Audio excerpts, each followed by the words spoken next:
Hey guys, Peter here to do an album review. Today I'm here to tell you all about the latest from Leaves' Eyes, The Last Viking, out October 23rd on AFM Records. This album has 14 tracks, 64 minutes in length, and this the band's 8th full-length studio album. This album is the soundtrack to King Harold III's life. Full-on musical concept Viking masterpiece. Best way to describe this record.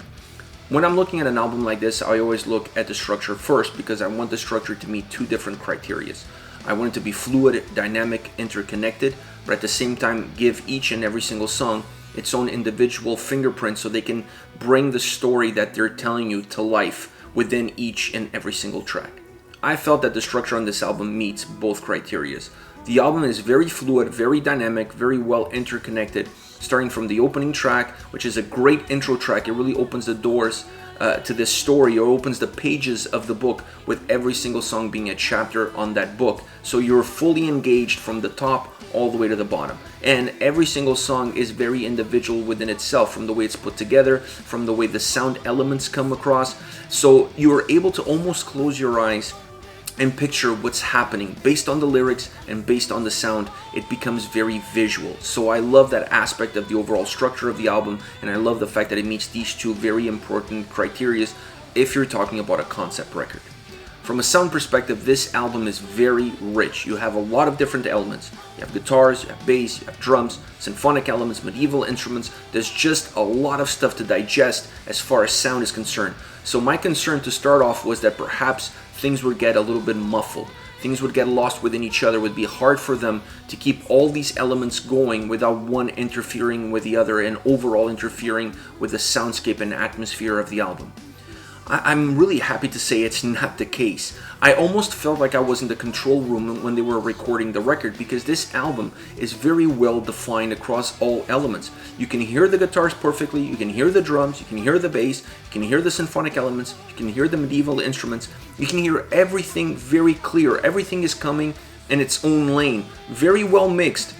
They all come together in order to create this really rich, abundant sound that's larger than life, cinematic at times. But not once do you feel like there's one element overshadowing the other, or at least hiding one in the mix. It feels absolutely perfect. Like I said, I felt like I was in the control room, and I can hear every single piece of this record from a sound perspective coming at me from a different speaker. And then my mind is the one putting them all together in order to give me the full essence of the record. So kudos to them for being able to pull off that kind of rich environment, that kind of rich sound experience.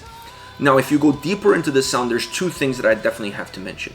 One is the medieval instruments. You have the fiddle, you got the Celtic horns, you got some other instruments, and in my opinion, these additions really give a little bit more veracity to the storytelling and to the rich experience of this record. If you're going on and you're going to create a record that is about Vikings and it's going to tell a story of a Viking king, you need to infuse something into the record beyond the lyrics that's going to allow the listener to travel with you, to travel with the record. Like I said earlier, to close your eyes and almost picture like you're there, that you're part of that story, that you're visualizing everything that's happening. I felt adding those instruments really helped with that. It really created a better atmosphere and make the songs come to life. It gives them a sense of balance, of truth, and that is very important as well. If you're looking at a concept record, you have to give the listener as much as you can of not visual aid in this case, but musical aid in order for us, the listener, to be transported to a different world and feel completely engaged with the record at hand. The other element of the sound that I want to touch on is the guitars. I love what they did here. Very crisp, classic, powerful at times, heavy, driven. The solos, magnificent across the album, top to bottom. The guitar work on this record was just outstanding. And they were really there to serve the overall fluidity of the album, to serve the overall presence of the record, and definitely the storytelling aspect that this album has to offer. The vocals, what can I say? Elena is phenomenal. Great vocal performance. But then going beyond her, the harsh vocals, the dynamic between her and the male harsh vocals, it's one of the most important elements of the storytelling aspect. The music creates the atmosphere. The music creates the scenario. But the vocals are really the ones bringing the characters to life, bringing the stories to life. So having that dynamic of two different vocalists, and on some tracks, three different vocalists, really helps paint that better picture. It really allows the story to come to life. It really allows for the characters to jump off the pages and become living organisms in front of you. And they did a wonderful job balancing it out, knowing exactly when you have to go with the clean vocals, when Alina really has to go a little bit more over the top, have a bigger, larger presence, and when you need some harsh vocals in order to bring the mood down, in order to give life to some of those Viking characters. I love the dynamics between them. They worked perfectly well, never overstepping each other, always knowing where one ended and where the other one needed to start throughout the whole record. Overall, this is an outstanding album from a sound perspective and from a vocal perspective. Everything feels perfect.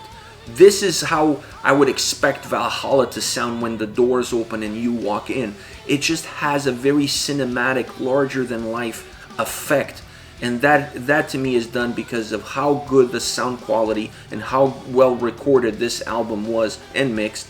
And obviously how good Alina's vocals are that really push everything over the top. She just takes it to the next level.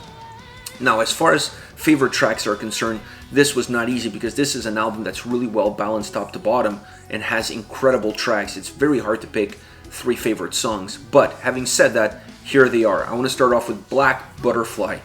This is a remake. They released this song back in December of 2019, was part of an EP, but now they remade it and they invited Clementine from Visions of Atlantis to do some vocals on this track.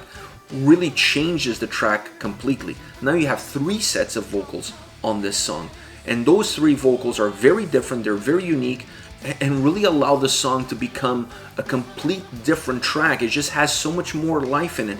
It's much bigger, it's more cinematic, it's more beautiful. It just has a lot more, like I said, more life in it. It just breathes life within itself. I just love how this song feels and sounds, and each and every single vocalist on this track really brought a little piece of their personality, of who they are, and they infused that into how the track comes across to the listener. The verses on this track are a little bit more subdued, and I like that because it allows the chorus to be really epic, to be really large, and all 3 vocals coming in at that chorus allows it to be even bigger. It's very hooky, very catchy, very melodic, but the presence of having all 3 of them there, taking their shots, if you will, really makes it magnetizing. It just blows up the song. It makes this song very memorable. This is a very memorable track, haunting at times, beautiful in other parts, but overall very well constructed, and it's a vocal masterpiece from top to bottom. These 3 vocalists outdid themselves on this track, really made this one of the most bombastic tracks on this record. Next, for Victory, this is more of a traditional song as far as what I was expecting from this record. It has great atmosphere. It has a sense of a battle hymn. It feels like a real battle hymn that you would sing this before heading off into battle, and I love it. Musically and vocally, it has that presence. It has that cinematic presence. It really has that feel. You feel like you're there shoulder to shoulder with your Viking brothers getting ready to march into battle. I love how it sounds and I love how it feels. It's very strong. It really brings the lyrics and the story to life all the way throughout. It has that aspect of really allowing you to capture the essence of the track because of the way the music comes across, elevates the lyrical content. The verses have a great tempo, but the chorus is definitely the winning part of the song because it just blows everything. It's very over the top. Once again, very bombastic, very hooky, very catchy. It has all the necessary elements to really give this song the life that it needs.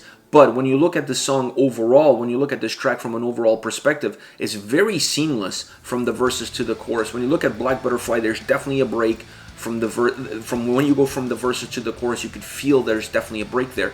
With this track, For Victory, it's very seamless all the way through. You're going from the verses into the chorus. There are changes, most of them vocal changes in range and tone and approach, but from a musical perspective, it's very smooth. The transition is almost seamless, and I love that about this track. It gives it more of that battle hymn because there's no break to it. It's just constant fluidity from beginning all the way to the end. Last but not least, Night of the Ravens. The vocals are really the highlight of this track. They control and dictate where this song goes. The layers that they added to the vocals added presence. I didn't feel like the layers made the song heavier by any means, but it gave it more volume, it gave it more texture, it made it more layered. So it had a thicker wall of sound coming at you. And that while not making the song heavier, it definitely gives it a little bit more strength as it moves across. The verses are a little bit more mellow, underplayed if you will. I just feel they're very subdued, and then the chorus is a little bit more enigmatic. The chorus gains a little bit more life, and that's something that you're going to see a lot throughout this record. Sometimes you feel the break is more obvious, and sometimes the break is a little bit more seamless. Like I said, with Victory it was seamless. With this one you feel like there's more of a change as you move from the verses to the chorus, but it works perfectly for the story of the song. It works perfectly for the track, for how the vocals come across, and how the music really balances out everything else that is happening. But this is a vocal track first and foremost. I really felt that the sound that it had, the music that was created for it, was there to really embrace how well the vocals sounded on it, and to really push them to the limit and allow them to really be in the forefront of this song. Overall, this is a great record, like I said, one that I recommend all symphonic metal fans to check out. And let me know what your thoughts are, not only on the record but on the singles. Use the comment section below, let me know your thoughts. And this is once again Leaves' Eyes with The Last Viking, out October 23rd on AFM Records. Take care, guys.